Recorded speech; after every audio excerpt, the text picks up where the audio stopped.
तो मूवी की शुरुआत में एक साइंटिस्ट डॉक्टर नोगरेडी बता रहे थे कि 2005 में हमने पृथ्वी जैसे एक ग्रह की खोज की थी और 2006 में हमने उससे संपर्क करने के लिए एडवांस टेक्नोलॉजी बनाई थी जिसका नाम बीकॉन प्रोजेक्ट रखा गया था।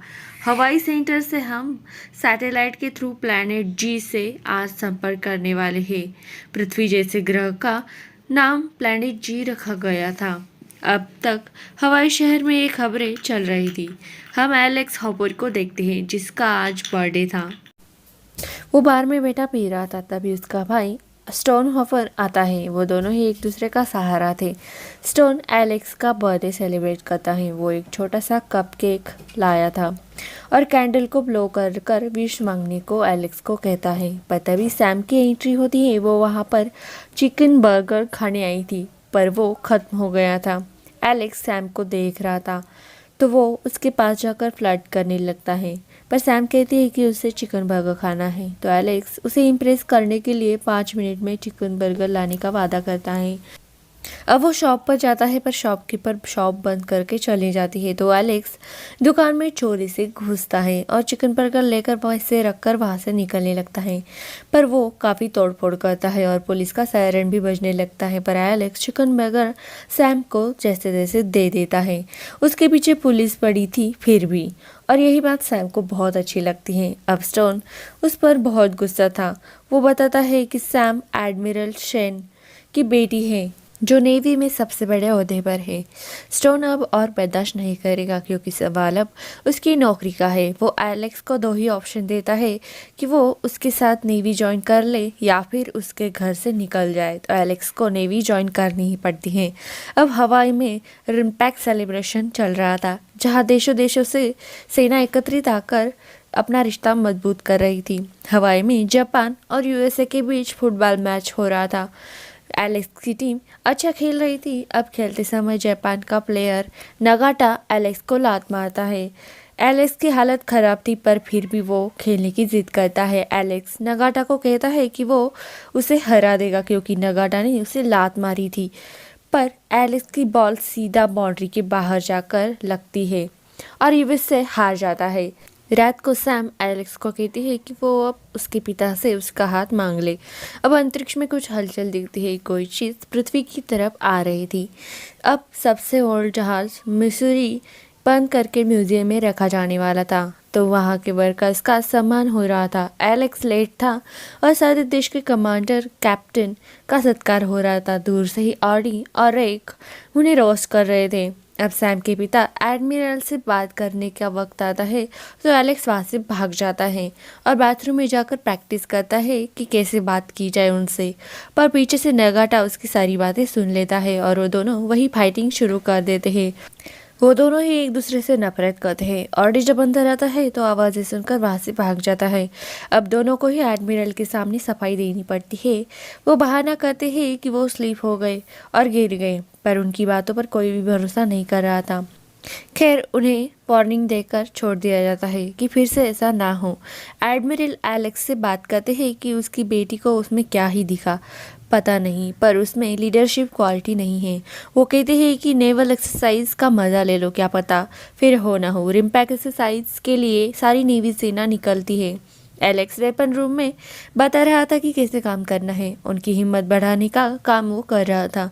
तभी एक हेलीकॉप्टर आता है तो एलेक्स उसमें बैठकर जाता है। तो स्टोन उससे बताता है कि तुम्हें नेवी से निकालने वाले हैं। तो एलेक्स उससे अपने पावर यूज़ करने को कहता है, पर अब की बार स्टोन के हाथ में भी कुछ नहीं था। एलेक्स उससे सॉरी कहता है कि उसकी वजह से उसे इतना कुछ सहना पड़ रहा है। सैम एक साइकोथेरेपिस्ट है और उसे माइक का केस हैंडल करना था। माइक अब जीने की उम्मीद खो चुका है। लड़ाई में उसने अपने पैर खो दिए थे। अभी उसके पास रोबोटिक पैर हैं पर वो खुश नहीं है, हमेशा गुस्सा रहता है। तो सैम उसे पहाड़ों पर चलने को कहती है। एलेक्स सैम को फ़ोन करता है कि कुछ गड़बड़ हुई है, तो सैम वापस आकर बात करने को बोलती है। अब स्पेस में वो चीज़ पृथ्वी के काफ़ी करीब आ चुकी थी। डॉक्टर नोगरेडी को ये देख डर सा लगता है। सैटेलाइट स्टेशन पर कैल काम कर रहा था, तभी उसका असिस्टेंट उसे बताता है कि डॉक्टर नोगरेडी का कॉल है। कैल केबिन में जाकर देखता है कि कुछ 5 चीज़ें हैं और वो सीधा उसकी तरफ बढ़ रही हैं। वो नासा को बताने को कहता है पर नासा ऑलरेडी कॉल पर थी। नासा उसे सतर्क रहने को कहते हैं। अब उन 5 चीज़ों में से एक चीज़ टूटकर अलग होती है और वो सीधा चाइना में जाकर गिरती है।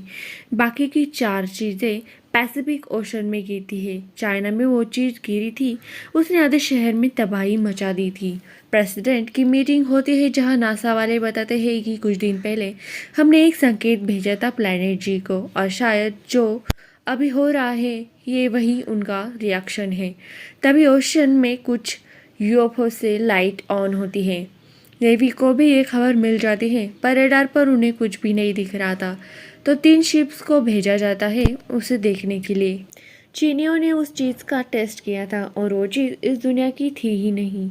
वो सिर्फ एक ही चीज़ को पहचान पाए थे, वो है लॉरेंशियम। उसे देख ऐसा लगता है कि जैसे कोई कम्युनिकेशन करने की मशीन हो, जैसे सोलार जैसे, जो अब टूट चुकी थी। और डिकोशन में कुछ दिखता है। अब वो पास जाते हैं। अब एक टीम को भेजकर चेक किया जाता है। एलेक्स उसके पास जाकर छूता है तो उसे झटका लगता है और वो दूर जाकर गिरता है। तभी वो शिप एक्टिवेट होती है और एक बड़ा सा प्रोटेक्शन का गोला बनाती है। एडमिरल और बाकी शिप्स उस गोले के बाहर ही रह जाते हैं। गोले के अंदर कांटेक्ट भी नहीं हो रहा था और उसे तोड़ने के लिए प्लेन भेजे जाते हैं पर उस प्लेन के चीथड़े उड़ जाते हैं। आधे सारे कम्युनिकेशन सिस्टम बंद पड़े थे। तभी एलियन शिप बाहर आती है जो फ्रॉग की तरह उड़ भी सकती थी। ये देख तो पूरे लोग सदमे में थे। स्टोन उन्हें वार्निंग देता है, बदले में वो भी उसे वार्निंग देते हैं जिससे सभी के कान के पर्दे फटने तक आ जाती है। शिप के ग्लास टूट जाते हैं। अब स्टोन हमले के लिए तैयारी करते हैं। एलिस की स्मॉल बोट भी चल नहीं रही थी। अब उन पर जैसे ही हमला किया जाता है वो पोजीशन सेट कर स्टोन की शिप पर हमला करते हैं। उनके मिसाइल काफ़ी खतरनाक थे। शिप बर्बाद हो जाती है। एलेक्स अपनी बोट से ही शूट कर रहा था पर इतनी बड़ी शिप का वो क्या ही बिगाड़ पाएंगे। स्टोन की शिप फिर से अटैक करती है पर जब एलियन शिप अटैक करती है तो उनके साथ उनकी शिप भी बर्बाद हो जाती है। शिप के अंदर पानी घुस जाता है। अगले अटैक में एलियन शिप पूरी शिप को ही उड़ा देती है। स्टोन के साथ पूरी टीम मर जाती है। अब शिप पर कैप्टन मारा जा चुका था तो पूरी टीम एलेक्स को ही कैप्टन बनवाती है क्योंकि वो सबसे सीनियर था। एलेक्स भी हमला करने का ऑर्डर दे देता है। नगाटा की शिप जब हमला करती है तो एलियन शिप उसकी शिप को तोड़ के रख देती है। शिप डूबने लगती है। एलेक्स पर ऑरी और बाकी टीम मेंबर जोर लाते हैं कि उन्हें बचाओ क्योंकि एलेक्स हमला करने की जिद कर रहा था क्योंकि उसके भाई की मौत हो चुकी थी एलियंस की वजह से। नगाटा और बाकियों को रेस्क्यू किया जाता है। काफ़ी लोग बुरी तरह इंजर्ड थे। अब एलियंस एक मशीन शहर की तरफ भेजते हैं जो पूरी मराइन बेस को ही उड़ा देती हैं। साथ ही शहर में पूल तक को भी बर्बाद कर दिया जाता है। सैटेलाइट स्टेशन पर एक एलियन यूएफओ को भी भेजा जाता है जिसे सैम और माइक देख लेते हैं। वो प्लेन सीधा कैल की तरफ जाता है जिससे एलियन बाहर आते हैं। अब जांच करने के लिए पुलिस वहां आती है। वो माइक और सैम को वहां से निकल जाने को कहती है पर माइक एलियन को देखने जाता है। उसके पीछे पीछे सैम भी चली जाती है। एलियंस पुलिस को भी मार डालते हैं। एलेक्स अपसेट था, अपने भाई को याद कर रहा था। तभी बीच आता है और उसे बुलाने लगता है कि बाहर एक एलियन की लाश पड़ी है। एलियन का यूएफओ टूट गया हो और वो एलियन उसमें ही हो तो उन्हें पानी में मिला था।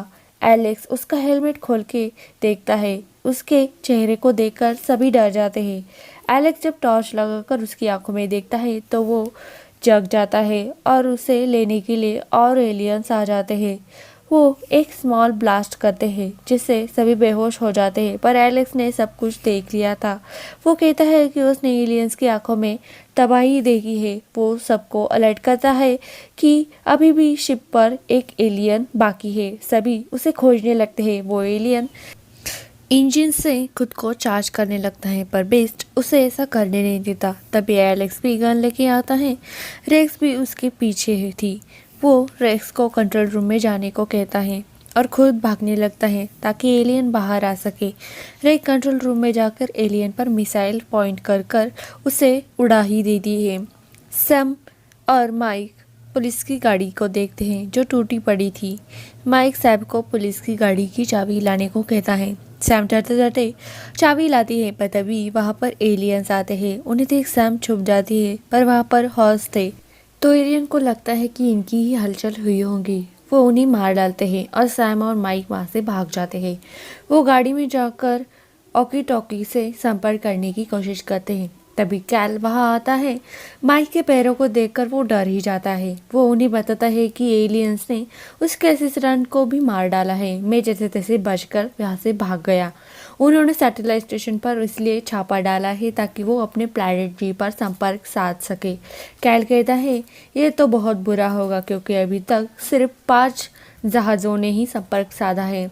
वो इतनी तबाही कर सकते हैं, तो सोचो 50 जहाज़ या फिर 500 जहाज़ या फिर उससे भी ज़्यादा जहाज़ आए तो कितनी तबाही कर सकते हैं। ऑर्डी उस एलियन हेलमेट को पहनकर देखता है। वो एलेक्स को एक छिपकली की फ़ोटो दिखाता है। वो कहता है कि इसका नाम पेनोलॉफ है और एलियन की आंखें भी ऐसी ही हैं। एक बार वो उस छिपकली को समुद्र ले गया था, पर वो धूप बर्दाश्त नहीं कर पाई। हो सकता है एलियन भी ऐसे ही हो, क्योंकि वो हेलमेट मैंने पहनकर देखा है। वो पहनकर धूप की तरफ देखो तो फिर भी कुछ नहीं होता। अब प्रेसिडेंट एडमिरल पर दबाव डाल रहा था कि वो किसी को भेजे अंदर, पर एडमिरल कहता है कि आप जैसे ही यहाँ आएंगे मैं आपको प्लेन पर बिठाकर अंदर भेज दूंगा, और फ़ोन रख देता है। एलियन सिग्नल भेजने की तैयारी कर रहे थे। उनकी टेक्नोलॉजी एडवांस थी, पर वो हमारी सैटेलाइट से सिग्नल भेजने वाले थे। पर कैल कहता है कि वो अभी सिग्नल नहीं भेज पाएंगे, क्योंकि अंतरिक्ष में हमारी एक सैटेलाइट है और वो सुबह 7 बजे ही अपनी जगह पर होती है, तभी सिग्नल भेजा जा सकता है। एलेक्स और बाकी सारी टीम प्लानिंग करते हैं। नगाटा एक तरकीब लगाता है जिससे वो एलियन की शिप का पता लगा सकते हैं। वो समंदर में सुनामी बुइज को भेजते हैं जो लहर से टकराकर सिग्नल भेजते हैं, और ऐसे ही वो एलियन शिप का पता लगा लेंगे। ये तरकीब एलेक्स को काफ़ी पसंद आती है। वो उसकी तारीफ करता है और जहाज़ की कैप्टनसी नगाटा को दे देता है। टेक्स को वो कहता है कि उसका भाई भी यही करता अगर वो यहाँ होता तो। सैम कहती है कि काश हम एलेक्स से बात कर पाते, तो कैल कहता है उसके पास एक कम्युनिकेशन सिस्टम है जिससे वो बात कर पाएंगे। उनका प्रोटेक्शन गोला एक वॉल की तरह नहीं, एक धड़कन की तरह है जो बंद चालू होता रहता है, जिसमें हमें कॉल करने का भी मौका मिल सकता है। तो माइक गन दिखाकर कैल को वो सिस्टम ले आने का कहता है। नगाटा और वो एलियन शिप को ढूंढ लेते हैं और अटैक करते हैं, पर पहला अटैक फेल होता है। अटैक करने पर एलियंस को पता चल जाती है उनकी लोकेशन। वो उनकी तरफ बढ़ने लगते हैं। कैल रिस्क लेकर वो सिस्टम ले आता है। ऐसे करते हुए उसे एक एलियन देख लेता है, पर वो उसे कुछ भी नहीं करता। दूसरा अटैक भी फेल होता है। तभी दूसरी एलियन शिप भी उनकी तरफ बढ़ने लगती है। एलियन उन पर अटैक करते हैं, पर जहाज़ को रिवर्स करने पर वो बच जाते हैं। अब इस बार वो दोनों शिप्स पर मिसाइल भेजते हैं और वो सक्सेस भी हो जाते हैं। तभी कैल संपर्क साध लेता है। एलेक्स बात करता है और सैम उसे सब कुछ बताती है कि एलियन अपने प्लैनेट पर संपर्क साधने की कोशिश कर रहे हैं और उसे सैटेलाइट स्टेशन को उड़ाना होगा। उसके पास सिर्फ 4 घंटे हैं। तभी दूसरी एलियन शिप भी उनकी तरफ बढ़ने लगती है। वो शिप हर तरफ घूम रही थी, तो एलेक्स कुछ और तरीका निकालता है। सुबह होने में 40 मिनट थे, तो वो आइलैंड की तरफ बढ़ने लगते हैं। ऑर्डी को ये काम दिया जाता है कि वो पत्थर से ना टकराए। वो टकराते टकराते बच जाते हैं पत्थर से। एलेक्स और नगाटा बाहर राइफल लेकर शूट करने को बैठे थे। जैसे ही एलियन शिप उनके सामने आती है, वो ग्लास को तोड़ देते हैं और सनराइज भी हो जाता है और एलियन को कुछ भी नहीं दिख रहा होता, तो वो उन पर हर तरफ से हमला कर देते हैं और शिप के चिथड़े उड़ जाते हैं एलियंस के। पर तभी वो मशीन उन पर हमला करती है, तो उन्हें शिप खाली करनी पड़ती है। तब सभी लाइफ बोट से बच जाते हैं। सैम और माइक गाड़ी लेकर चले जाते हैं ताकि वो एलियंस को रोक पाए। एलेक्स, नगाटा और सारी टीम अब मायूस बैठी थी, पर अभी भी उनके पास एक चांस था। उनके पास वो जहाज़ था जिसका नाम मसूरी है, जो पहले दिखाया गया था। वो वहाँ पर जाते हैं और वहाँ की और स्टाफ भी उनकी मदद करने के लिए तैयार थी। और वो निकलते हैं दुनिया को बचाने। जब वो मैन यूएफओ के पास जाते हैं तो वो अपनी जगह से हिला हुआ था। जब वो उसके करीब जाते हैं तब वो सीधा हो जाता है। लगा नहीं था कि वो एक फाइटर प्लेन की तरह है। अब दोनों ही अटैक करने को तैयार थे एंड एलियंस अपनी पूरी ताकत लगाते हैं। एलेक्स एक तरकीब लगाता है, वो हथियारों की पोजीशन बदल देता है जिससे एलियन कंफ्यूज होते हैं और समय रहने पर वो अपने जहाज की डायरेक्शन भी बदल देता है जिससे एलियन भी अपनी पोजीशन बदल देते हैं और अटैक कर देते हैं। तभी चेन को पानी में गिराया जाता है जिससे जहाज टेढ़ा होता है और टेढ़ा ही एलियन जहाज पर फायर होता है जिससे एलियन की लग जाती है और पूरी ताकत के साथ प्लेन को बर्बाद किया जाता है। सभी खुश थे और प्लेन की बर्बाद होने पर वो प्रोटेक्शन गोला भी टूट जाता है और एडमिरल ऑर्डर देते हैं कि सभी प्लेन उड़ान भरे। अब एलियन ने सैटेलाइट से संपर्क कर ही लिया था पर सैम और माइक आकर उनकी मशीन को तोड़ देते हैं जिससे जोड़ने में उन्हें टाइम लगेगा और इस बीच एलेक्स को भी मिसाइल के लिए टाइम मिल जाएगा। एक एलियन उनकी तरफ आता है तो माइक उससे लड़ने लगता है। एलेक्स के जहाज़ पर एक ही मिसाइल बची हुई थी तो वो उसे सैटेलाइट स्टेशन उड़ाने के लिए सेट करते हैं। वो उसे उठाकर ले जाते हैं। वो एलियन माइक को मारने ही वाला था पर तभी कहलाकर उसे रोकता है और माइक उसे मार डालता है और वो वहाँ से निकल जाते हैं। अब स्टेशन उड़ाने के लिए मिसाइल लॉन्च की जाती है पर तभी वो मशीन उस प्लेन से निकलती है और अब एलेक्स ना चाहते हुए भी कुछ भी नहीं कर सकता था क्योंकि उनके पास एक ही मिसाइल थी। वो सैटेलाइट स्टेशन को उड़ा देते हैं। वो मशीनें उनकी तरफ आ ही रही थी तभी फाइटर प्लेन्स आकर उन्हें अटैक करते हैं और वो मशीन तबाह हो जाती है। अब दुनिया बच चुकी थी। एडमिरल सबका सम्मान करते हैं और एलेक्स को भी प्रमोशन मिलता है।